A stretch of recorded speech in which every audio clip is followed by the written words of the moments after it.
¿Qué tal? ¿Cómo le va? Buenas tardes. Voy a hablar en un minuto nada más con Gastón Remy, economista, vinculado a los sectores de la izquierda. Muy gentilmente, cuando lo convocamos, con todo gusto asiste para que intercambiemos ideas, comentarios.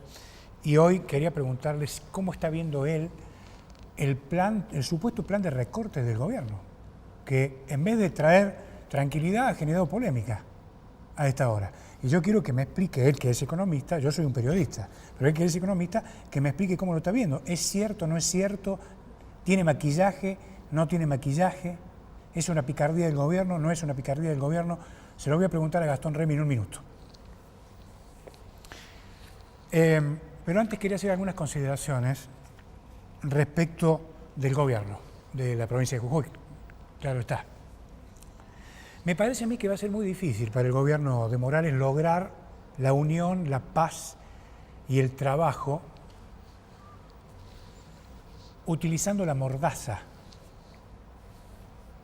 El gobierno ha ido perdiendo, creo yo, con el paso del tiempo, la capacidad de producir hechos significativos de impacto social. De manera tal que hay como una suerte de obsesión por amordazar las noticias que precisamente le recuerdan al gobierno sus incumplimientos.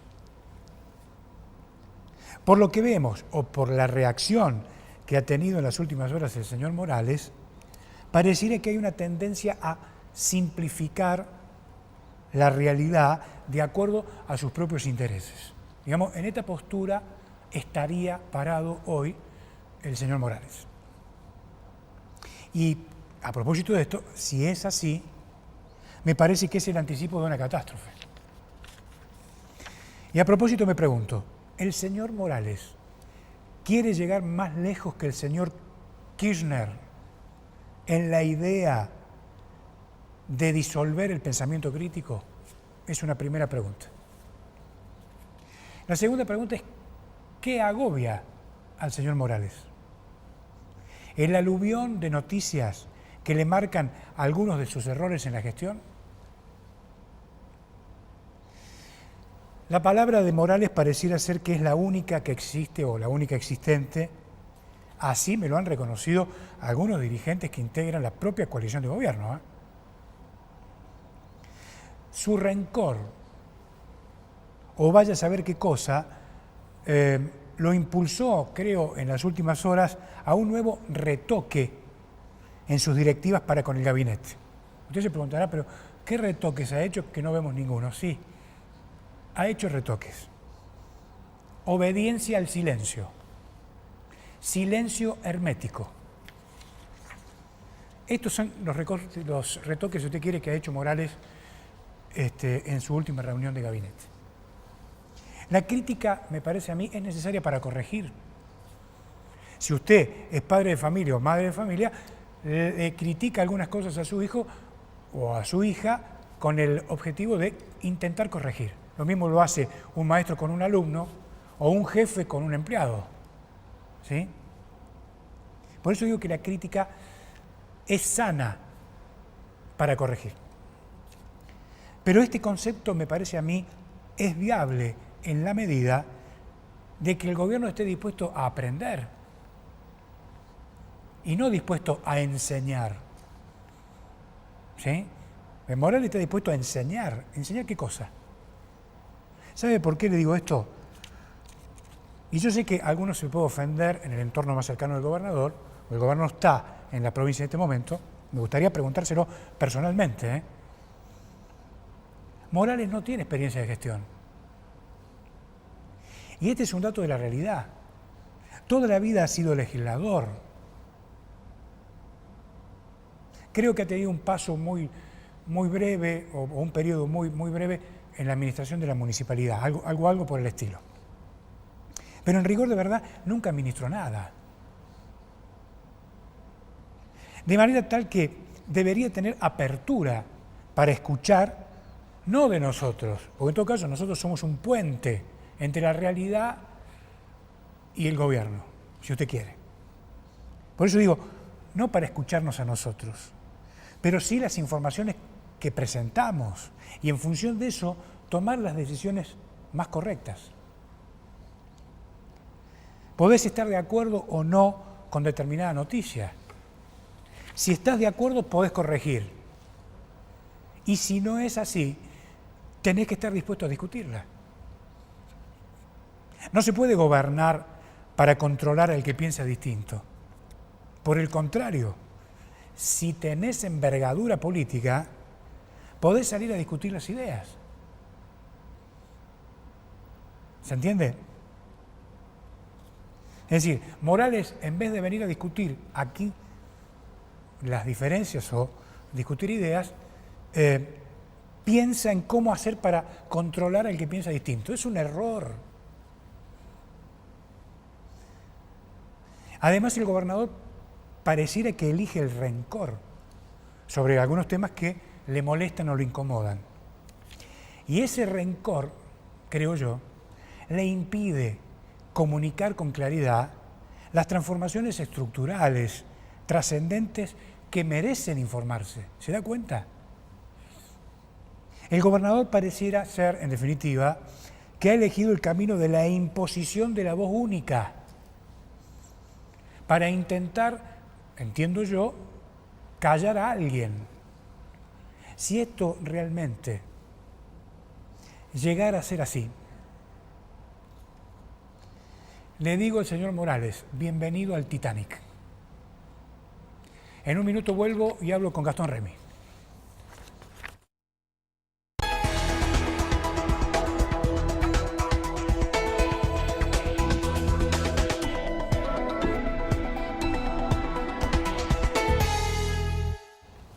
Gracias, señor director. Gastón Remy con nosotros. ¿Cómo le va? Buenas tardes, Alejandro. ¿Cómo está? ¿Bien? Muy bien. Gracias por venir, muy amable. Bueno, Gastón, ¿cómo está viendo la izquierda? ¿Cómo está viendo usted esta última medida del gobierno de presentar en sociedad, o a través de un decreto, un recorte en algunos cargos en el marco de la estructura del Estado? Sí, eso lo vimos esta semana, unos 106 cargos serían, ¿no? De distintos funcionarios, de distintos niveles, en distintos ministerios. Nosotros lo vemos como una medida más para mostrarla, como un gesto en un ajuste muy grande que están recibiendo los trabajadores de todo el país y también los jubilados, como diciendo, bueno, también nosotros algo vamos a hacer, o sea, como que el ajuste lo hacemos un poco entre todos. Pero creo que no pasa más allá de un gesto más demagógico, ¿no? Podríamos llamarle, porque 106 personas que evidentemente, si se puede prescindir de ellas, es porque estaban de más. Y de algún modo debería haber algún rendimiento de la labor de cada uno de ellos para ver hasta qué medidas son no necesarios o si lo son necesarios si se trata de áreas de la salud o de desarrollo humano, ¿no? Dentro de una estructura que no nos olvidemos... O Hacienda. O Hacienda.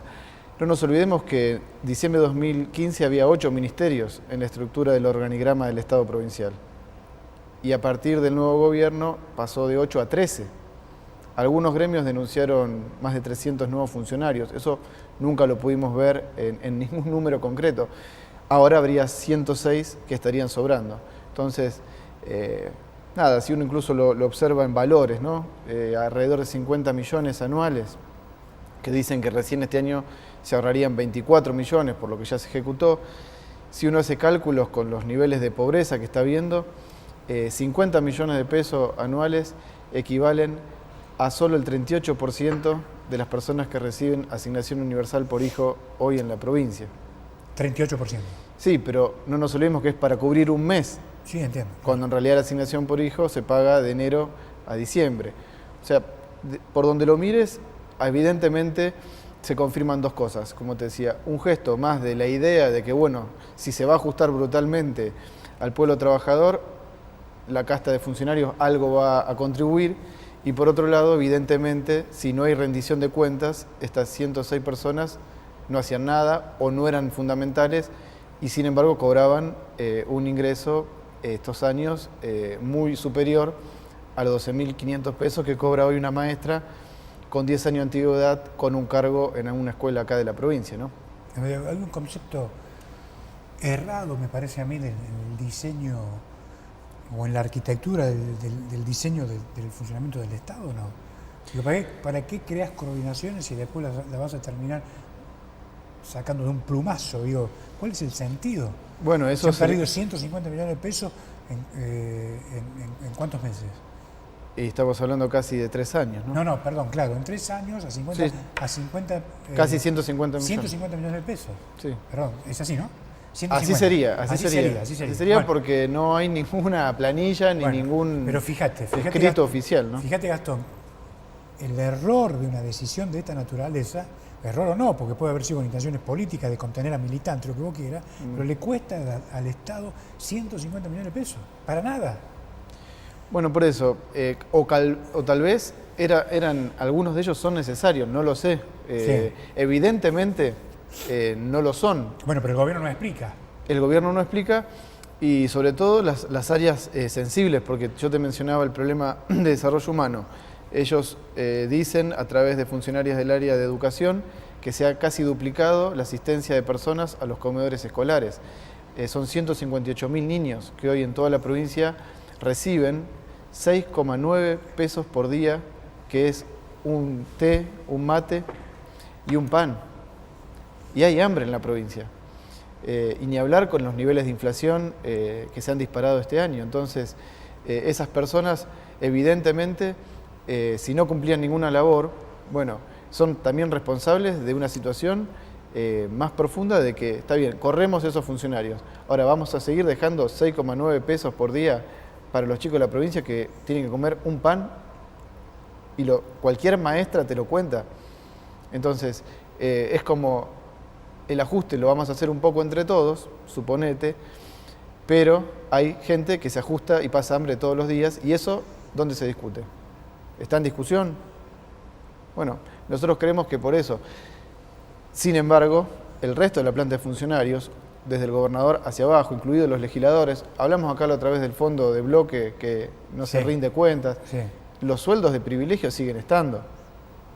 Ninguno de ellos ha hecho una austeridad en cuanto a sus privilegios de ganar 10 veces más de lo que gana una maestra. Ninguno de ellos. Entonces, bueno, ponemos sobre la mesa y mostramos en los medios 106 personas, pero... Y tampoco se cuestiona el nepotismo. Acordémonos que cuando Macri hizo ese gesto también de, bueno, cuestionamiento por todos los familiares, aquí ni los familiares del gobernador, ni del vicegobernador, ni de funcionarios de segunda línea, que sabemos, los que vivimos en la provincia hace un tiempo, cómo toda esa gente acumula cargos en toda su estirpe familiar en distintos puestos del Estado. Eso no apareció tampoco en estos listados. Entonces, es como cuando un país lo están llevando a hundirse. Ayer el diario Clarín, que muy opositor al gobierno no ha sido, decía que el salario en dólares retrocedió un 30% menos que a diciembre de 2015, por la enorme devaluación que han hecho de más del 100% este año. Entonces, ese saqueo del pueblo trabajador intenta decir, bueno, si todos se tienen que ajustar enormemente y en Jujuy se pasa hambre, algunos también van a compartir, aunque no van a perder la mayoría de sus privilegios. Nosotros lo vemos dentro de esa política de tratar de maquillar la situación muy delicada que están llevando ellos a vivir. Bueno, ni un jubilado que gana 8.200 pesos la mínima, aquí en la provincia de Jujuy. Entonces, eso hay que compensarlo para que la bronca, de algún modo, trate de algún modo decir, bueno, ellos hacen algo, pero hasta ahí nomás, ¿no? Claro, por un lado esta decisión del gobierno de hacer este recorte, perdón, hacer este recorte por un lado. Y por el otro lado hay una ministra que está cuestionada porque no rinde cuentas, supuestamente gasta mal, y el gobierno tampoco toma decisiones. Y a propósito, ustedes han pedido la interpelación de la señora Sí, a través de Alejandro Vilca y Natalia Morales, los legisladores nuestros aquí en la provincia, se solicitó la interpelación a la ministra Galfré. Está esta situación de preocupación por la deuda de cerca de 90 millones de pesos con los comedores escolares y después ese faltante que ha denunciado el Tribunal de Cuentas de 300 millones de pesos, que realmente para esta situación de necesidad de alimentarse de gran parte de la población de la provincia, es grave que no esté aclarado esto automáticamente. Entonces, que se tenga que hacer un pedido de interpelación cuando en realidad los funcionarios públicos deberían hacerlo por motu propio, porque es la función que a ellos les corresponde, bueno, presenta un grado para nosotros de manejo muchas veces prepotente, ¿no? Esto que decimos, la soberbia del gobernador, a veces también se traduce a la soberbia de otros funcionarios que consideran, bueno, que el resto de la población les debe algo a ellos y tienen que esperar sus tiempos, cuando en realidad ellos están ahí por el voto popular y en última instancia su sueldo sale de los impuestos que pagamos todos los jujeños aquí en la provincia, ¿no? Ahora, está bien, Gastón, la comparación, ¿no? Estamos hablando de un recorte que significa 50 millones de pesos al año. Los 106 funcionarios, sí. ¿Cierto?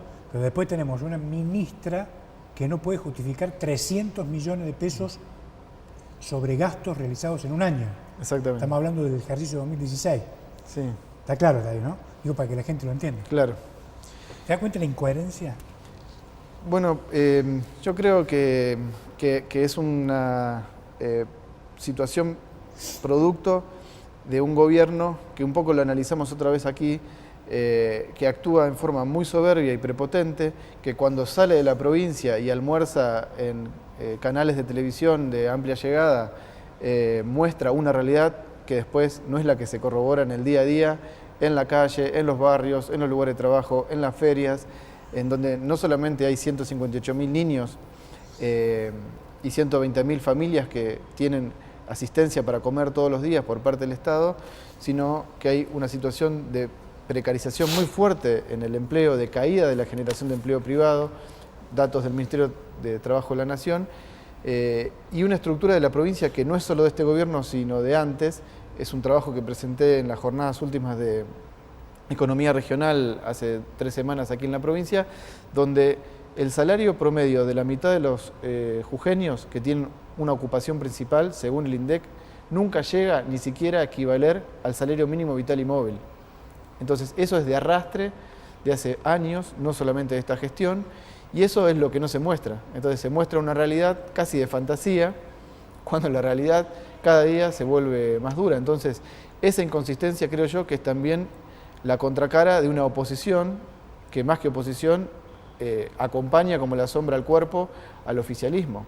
Estoy hablando del partido que gobernó previamente la provincia y después queda en nosotros, en última instancia, esta labor tan dura y tan cotidiana y gris de marcar todos estos aspectos donde el gobierno no condice lo que debería hacerse y con lo que se promete, con la realidad de la mayoría del pueblo, que son trabajadores, ¿no? Usted que está cerca de la gente, tan cerca de la gente humilde o de los trabajadores en todo caso, ¿ustedes advierten que hay descontento con la gestión del señor Morales, que hace 3 años que ya está, digamos, en el ejercicio del poder?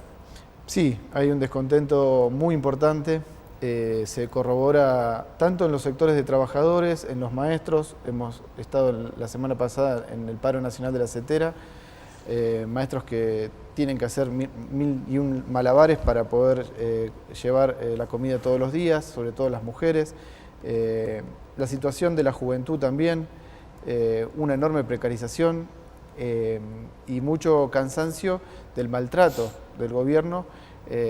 Bueno, vimos esto de las pintadas donde fue el gobierno y las tapó directamente a través del ente autárquico, y no obstante eso, el titular del ente sale a prepotear a los estudiantes, quitando un derecho de manifestación. Entonces, tanto en lo que vos decías, la mordaza, bueno, esa mordaza y la situación de malestar es muy profunda. Nosotros creemos que hay un plan B a todo este proyecto, sobre todo de imponer un esquema de país en donde el año que viene, si se va a hacer este déficit cero, sabemos que más del 50% de la reducción del déficit no es para mejorar las condiciones de vida, sino que es para pagar un 50% más de intereses de la deuda pública, y que eso, vos fijate que está siendo discutido por el gabinete del Gobierno Nacional, por los gobernadores, incluido el señor Morales, y los diputados. Y ahí entra un problema democrático, porque recordemos, Macri llegó al poder junto con el apoyo de Morales en este caso, diciendo pobreza cero.